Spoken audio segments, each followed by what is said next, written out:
one thing that I've been doing in my tour repeatedly, when I talk about the first chapter of my book, which is Stand Up Straight with Your Shoulders Back, it's a discussion of hierarchies and their eternal nature, right? Because my claim is, and it's not my claim, I think it's mere fact, that organisms that have to cooperate and compete with other organisms of their type inevitably arrange themselves into hierarchies, and that's been going on for so long, which is at least 300 million years, that our nervous systems have adapted to hierarchies as if they're a permanent element of being, right? More permanent than trees, like seriously permanent.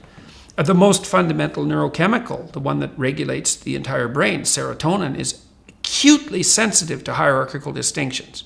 And so that's part of the proposition. So the reason I laid that proposition forward was to say, whatever pitfalls hierarchies might produce, you cannot lay them at the feet of the West, patriarchy, or capitalism. It's like, that's a non-starter. You're wrong. And not just a little bit wrong.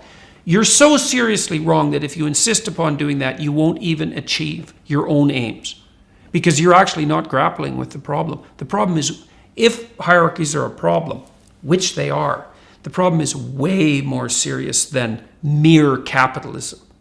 It's way deeper. And if you're actually interested in rectifying the negative consequences of hierarchies, then you're going to have to get a lot more sophisticated than your idiot Marxism. So part of the elaboration of that argument is, well, hierarchies are inevitable because we have to solve complex problems and we have to solve them socially. And when you implement a solution to a complex problem socially, you produce a hierarchy because some people are better at the implementation than others. So there's a hierarchy of competence, and then there's a hierarchy of distribution of the spoils. And in both of those hierarchies, you get a disproportionate clumping of resources at the top and dispossession at the bottom. It's in the nature of hierarchies. So what's the left for?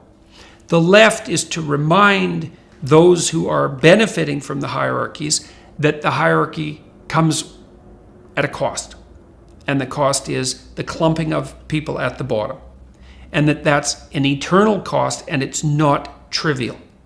And so that's what the left should be properly focused on. The left should be providing the voice of those who are dispossessed by hierarchies. And the right should be saying, yeah, but the damn hierarchies are necessary. And they're not only necessary, but they're also productive. Then the left says, yes, but they tilt towards tyranny, and they can be occupied inappropriately by people who are playing games of power.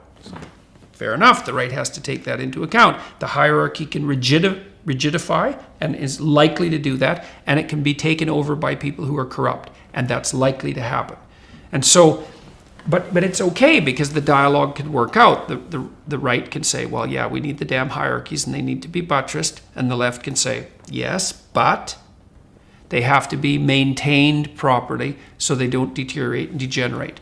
And I think that's ancient wisdom. I think the ancient Egyptians had figured that out in their symbolic representations.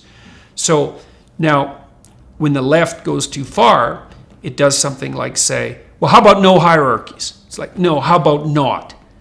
Wrong.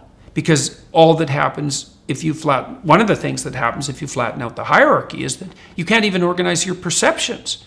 You can't perceive the world without looking at the world through a hierarchy of value.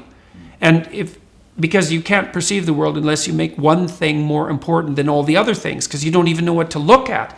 And if one thing isn't more important than all the other things, then you have nothing to aim at. If you have nothing to aim at, then you have no meaning in your life. So the left can't just demolish the hierarchies in the name of some equality of outcome, let's say, because you blow out the future, you leave people aimless, and you destroy the very institutions that allow people to make competent progress in the world. That's not an acceptable outcome. So we have to agree to live with the tension.